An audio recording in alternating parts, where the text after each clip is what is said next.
मी 15 वर्षापूर्वी एका मुलीला पाहून तिच्यावर प्रेमात पडलो आणि तिच्या घरच्यांनी नकार दिला. मग लग्न झालं, मुले झाली, पण 15 वर्षांनी तिचीच आत्याची मुलगी मला फेसबुकवर सापडली आणि त्या दिवशी आम्ही दोघांनी जे केलं ते ऐकून तुम्ही शॉक व्हाल.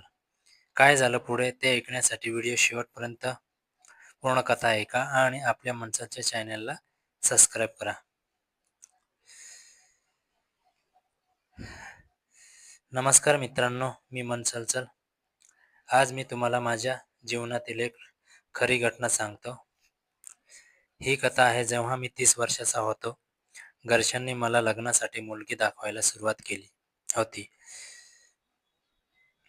मुली बघत बघत जवळपास 1.5-2 वर्ष निघून गेली, पण काहीच जुळत नव्हतं.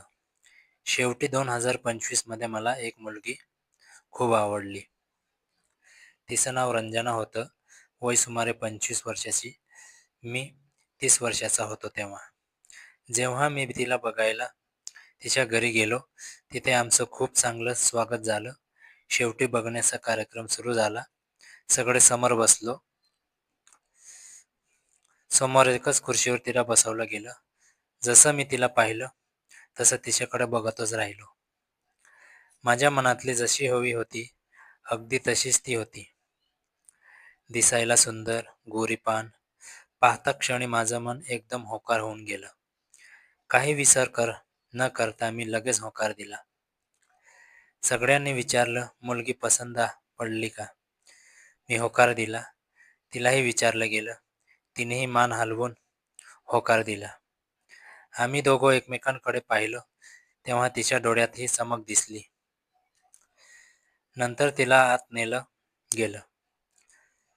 माझं मन म्हणत होतं की अजून थोडं तिच्यासमोर राहावं आणि तिला बघत राहावं. सगळ्यांचं बोलणं झालं, निघायची वेळ झाली. माझं मनही तिला पाहण्यासाठी धडपडत होतं. आम्ही तिथून गावाकडे निघालो, पण तिचा चेहरा डोळ्यासमोर जातच नव्हता. परत परत ती आठवत होती. आईला ती मुलगी पूर्णपणे आवडली होती. घरच्यांनी तेव्हाच सांगितलं की आम्हाला मुलगी पसंत आहे. त्यांच्याकडूनही सांगितलं गेलं की पत्रिका पाहून कळवू. आम्ही घरी आलो आणि पुण्याला माझ्या जॉबवर परतलो. काही दिवस असेच गेले. काही निरोप आला नाही. शेवटी घरच्यांनी फोन करून विचारलं तेव्हा मुलीच्या घरच्यांनी नकार दिला. सांगितलं की त्यांच्या पाहुण्यातच देणार आहेत मुलीला. हे ऐकून मला खूप रडू आलं. कारण मी त्या मुलीला फक्त पसंत केलं नव्हतं, तर बायको म्हणून अनेक स्वप्न रंगवली होती. खूप इच्छा, आकांक्षा होत्या. सगळं एका क्षणात तुटलं. मी खूप अस्वस्थ झालो होतो.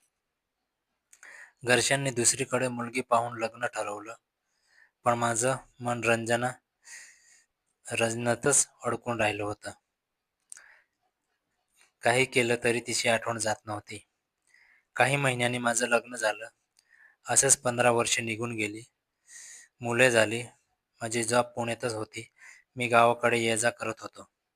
असेच दिवस चालू राहिले. एकदा फेसबुकवर चेक करत असताना एक प्रोफाईल दिसली, जी ओळखीची वाटली. नाव होतं संजना. फोटो पाहून ओळख पडली. मी फ्रेंड रिक्वेस्ट पाठवली. तिने लगेच एक्सेप्ट केली. ती माझी दूरची आत्याची मुलगी होती. मी तिला मेसेज केला, कशी आहेस? तिचा रिप्लाय आला.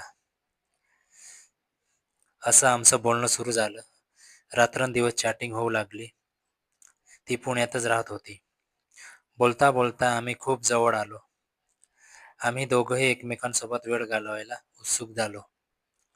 कधी भेटू, कधी एकत्र वेळ घालवू असं झालं. तिचे मिस्टर कामासाठी वेगवेगळ्या शहरात जात असतात. कधी 2 दिवस, कधी 3 दिवस. आम्ही भेटायचं ठरवलं. तिची मुले शाळेला गेल्यावर भेटायचं. एक दिवस तिने कॉल करून सांगितलं, आज 10 वाजता या. मी सुट्टी घेतली आणि बाईक घेऊन तिच्या घरी गेलो. ती वाट बघतच होती. मी आत गेलो तसं तिने दरवाजा बंद केला. ती गाऊनमध्ये होती. संजनाने जोरात मिठी मारली. आम्ही खूप उत्सुकतेने एकमेकांच्या जवळ आलो. तिच्या तोंडून माझं नाव घेत आनंदाने आवाज येत होते. आमचा श्वास जोरात चालू होता. मी तिच्याजवळ राहून प्रेमाने स्पर्श केला. तीही माझ्यावर हात फिरवू लागली. आम्ही दोघंही पूर्ण बेभान झालो होतो. तिने मला आणखी जवळ ओढलं आणि आम्ही एकमेकांची पूर्ण एकरूप झालो. तिच्या स्पर्शाने मला प्रचंड आनंद होत होता. आम्ही हळूहळू एकमेकांना अधिक जवळ आणलं. ती आनंदाने प्रतिसाद देत होती आणि मीही तिच्या भावनांना साजेशी काळजी घेत होतो. तिच्या आनंदाने मीही जोशात आलो. आम्ही विविध प्रकारे एकमेकांना भावनिक आनंद घेऊ लागलो. ती मला म्हणाली, कारण तू खूप छान आनंद देतोस. मला मनापासून आनंद खुश केलंस. मी तिला जवळ घेऊन प्रेमाने जवळ राहिलो. शेवटी आम्ही दोघं खुश होऊन एकमेकांच्या कुशीत पडलो. तिने मला घट्ट मिठी मारली आणि म्हणाली, कारण तू मला ते आनंद खुश दिलंस त्याची मी खूप दिवस वाट बघत होते. तुला परत बोलवलं तर येशील ना? मी, हो ग, मला पण छान वाटलं. तुझ्यासोबतचा वेळ अविस्मरणीय होता. संजना, तुझ्यासोबत मला खूप आनंद मिळाला. मी फिदा झाले, असं म्हणत ती माझ्याकडे प्रेमाने पाहत राहिली. मग आम्ही दोघांनी सावरलं आणि निरोप घेतला. ती गच्चीत उभी राहून मला दूरपर्यंत पाहत होती. मी तिला बाय करून निघून गेलो. मित्रांनो, कशी वाटली माझी आणि संजनाची स्टोरी? आवडली असेल तर तुमचं मत कमेंटमध्ये नक्की लिहा आणि अशाच रोचक आणि भावनिक कथा ऐकण्यासाठी आपल्या मनचंचन चॅनलला सबस्क्राईब करायला विसरू नका. धन्यवाद.